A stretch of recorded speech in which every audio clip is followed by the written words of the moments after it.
Hi everyone, welcome back to my channel. It's me with Anika. Ayan, so today it's bedtime story time. Ayan. So kung nakikita nyo, may lipstick po ako sa forehead ko kasi yung pimple ko hindi gumagaling. Okay.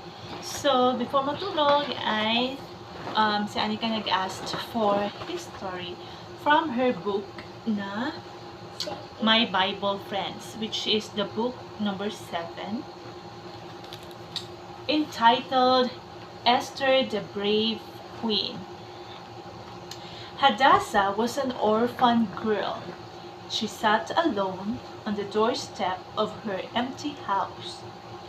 Because there were tears in her eyes, she could not see the blue of the sky, nor the green of the grass, nor the yellow gold of the flowers.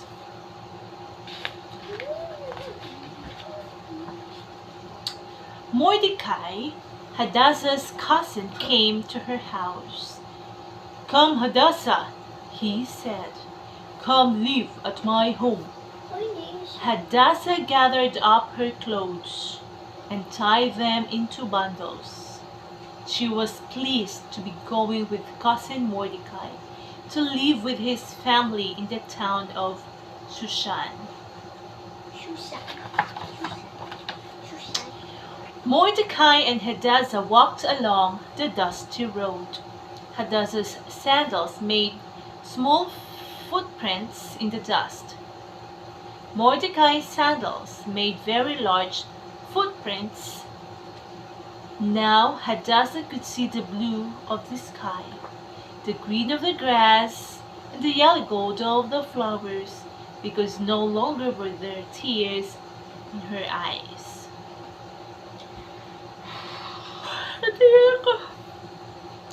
Mordecai worked for the king of Persia.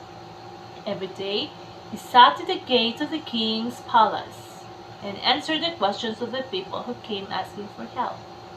Hadassah sometimes carried lunch to Mordecai as he sat in the king's gate. "Here is your lunch, cousin Mordecai, pomegranates and cheese and bread with honey." Hadassah grew to be a very pretty girl. She was such a happy, helpful girl that Mordecai said she was like a shining light. "No longer shall your name be Hadassah. It shall be Esther," which means a star. Esther liked her new name. Forever and always, she would try to shine as a star. "Esther, Esther, Esther." Over and over, she said her new name. Now it happened that the king of Persia was planning to choose a queen. "Gather together all of the most beautiful maidens in the land," said the king to his helpers, "that I may choose a queen from among them." Esther was one of the maidens called to the palace. Mordecai watched them as they came through the gate. He thought there was none so beautiful as Esther. Maiden after maiden were presented to the king. All of them were beautiful. But when the king saw Esther, the shining star, he said, "Esther shall be queen." With his own hands, the king placed the crown on Esther's head, a golden crown with pearls. Queen Esther went to live in the queen's house in the palace gardens of the king. From her window, she could see cousin Mordecai as he sat in the king's gate. Esther read the king's list of palace rules. There was one very strict rule. It said that no one must go in before the king unless invited. If anyone did go in without being invited, that person would be put to death unless the king held out the golden scepter to him. A terrible thing happened in the land of Persia. A law was passed that on a certain day all of God's people would be killed.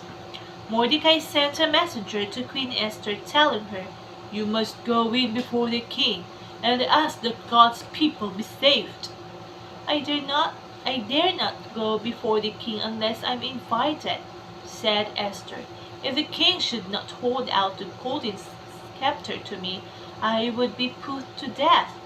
No, I cannot go in before the king. Mordecai again sent a messenger to Esther, saying, Don't be afraid.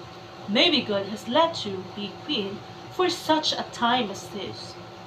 Queen Esther replied, Appoint 3 days of prayer, and then I will go in before the king and ask him to save God's people. If I perish, I perish.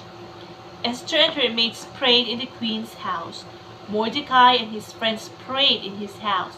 All through the land of Persia, God's people prayed. Carefully, Queen Esther made herself ready to go in before the king. She used her sweetest smelling perfumes and put on her prettiest royal robes. And then she and her maids made a last prayer. Slowly, they walked down the long hall to the throne room of the king. The king heard someone coming. He called, Who would dare to come before him uninvited? Take that person away.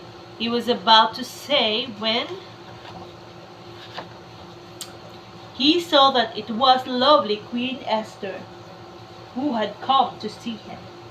The king smiled at her and held out the golden scepter. Esther came near and touched the scepter. What is thy request? Queen Esther asked the king. It shall be given thee, even half of the kingdom. Esther invited the king to come to her house to a special dinner. At the dinner, she would ask the king to save God's people. So it came about that the king made a new law, and God's people were saved. Messengers, some on mules, some on camels, others on horses, still others on foot, raced through the land, spreading the glad news. God's people shouted for joy. Perhaps the happiest of all was Queen Esther, once Hadassah, the orphan girl, then Esther, the shining star, and now Esther, the brave queen. The end. Ayan. So, hope you like the story about Esther. Oh, I kick you the star brave me. queen. I kick you my star. Bye. Okay, so thank you so much guys for watching, and we'll be seeing you for my next Video. Kick you video. star. Good night. Night.